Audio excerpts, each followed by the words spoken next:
Hello friends, as a part of World History course, in this class we will discuss about the American War of Independence. We will start our discussion about American War of Independence. The first thing we need to understand in this concept, first of all, is that the American continent was not originally inhabited by the Europeans, the white people. They were settlers in the American continent. Let us look at this map first of all, and then we'll discuss this topic. So, America was first of all inhabited by the Native Americans. So, the Native Americans were the original inhabitants of this entire North America, Central America, and the South American continents. But in the starting from the 16th century, growing European population had to find a different continent, different place to live. So they started to arriving on the eastern seashore, the eastern seashore of this America. So now let us first understand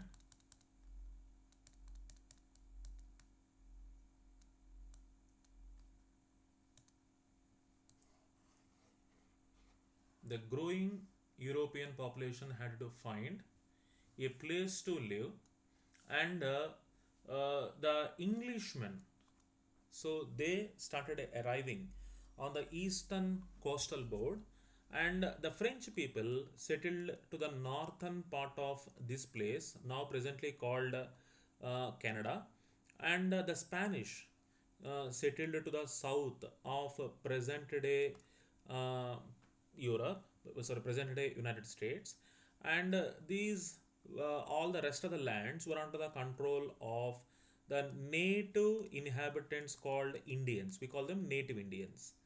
But with the population of the Europeans increasingly migrating to the United States, the Native American lands were occupied.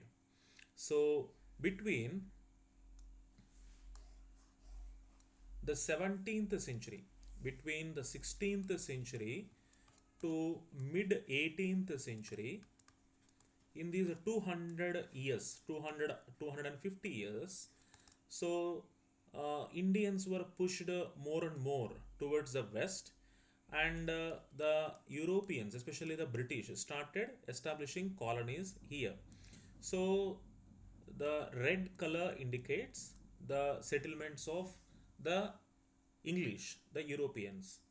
So initially, the British government had sovereign authority over these colonies. In total, there were 13 colonies.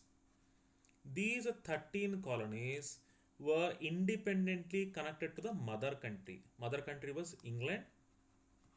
So these were 13 colonies. Each and every colony had their own assembly, had their own political system, constitution, elected assemblies, executives, etc. Each and every colony worked like a republic.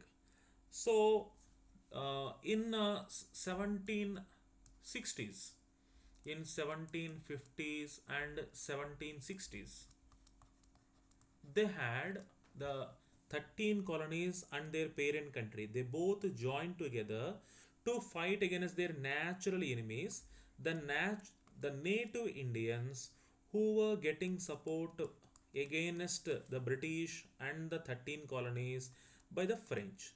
These French and the native Indians were standing against the encroaching settlers and the military support sent by the parent country. These are called French and Indian Wars. We call them French and Indian Wars. So these French and Indian Wars were won by the 13 colonies. Who were the population of the 13 colonies? The population were the settlers, coming from Europe, European settlers, plus the mother country, the armed forces sent by the mother country, which was the mother country, England, British. So the armed forces sent by the mother country along with the European settlers in the 13 colonies, they fought a war against the French and Indians. So the Indian tribes joined hands with the French forces. So in this, the French and Indian were defeated, and the 13 colonies of Europe and the mother country achieved grand victory. But the problem started here only. So the mother country England and its parliament had spent a lot of its financial resources. A lot of financial resources was spent to defeat the French and the Indians.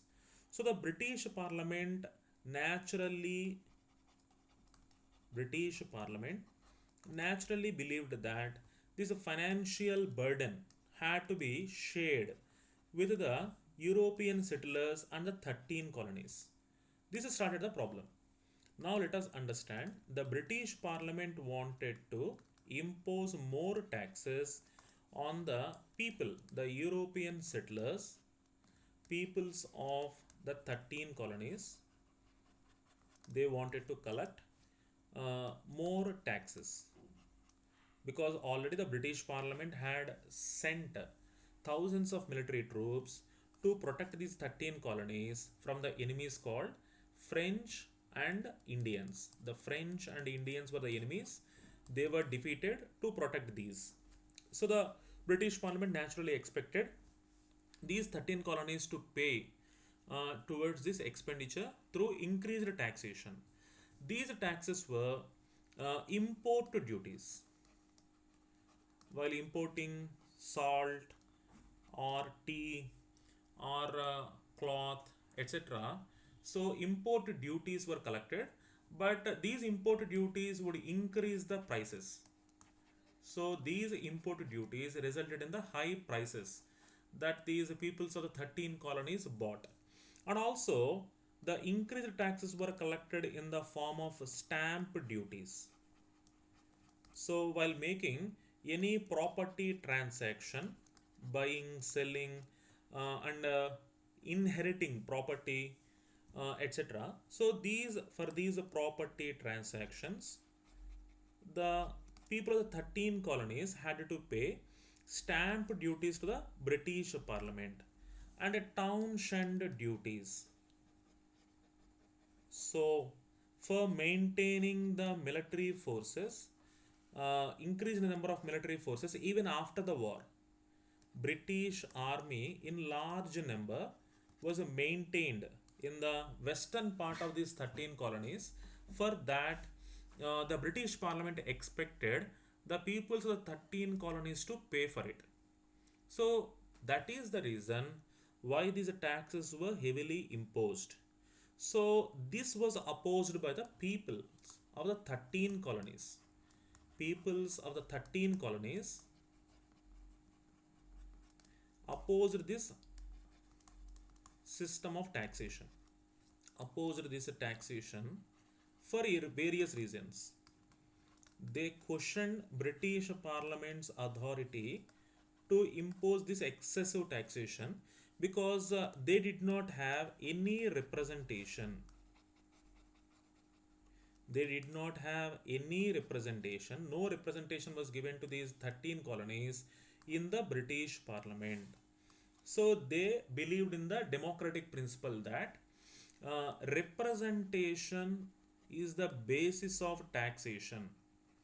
Representation, according to them, is the basis of taxation.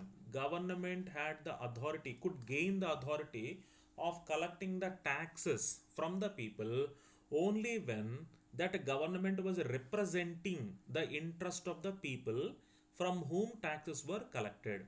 So, because the 13 colonies had no representation, they questioned how could the British Parliament gained legitimacy to impose this taxation. That was their democratic principle attached in this question. But initially, the political leaders of the 13 colonies expected that the British Parliament and the British government and the Crown would solve this problem through negotiations. They submitted memorandums. They expected negotiations, and the leaders of the 13 colonies also uh, submitted certain memorandums. They submitted petitions to the British Parliament king. They also went in delegations. But the British Crown and the British Parliament were adamant.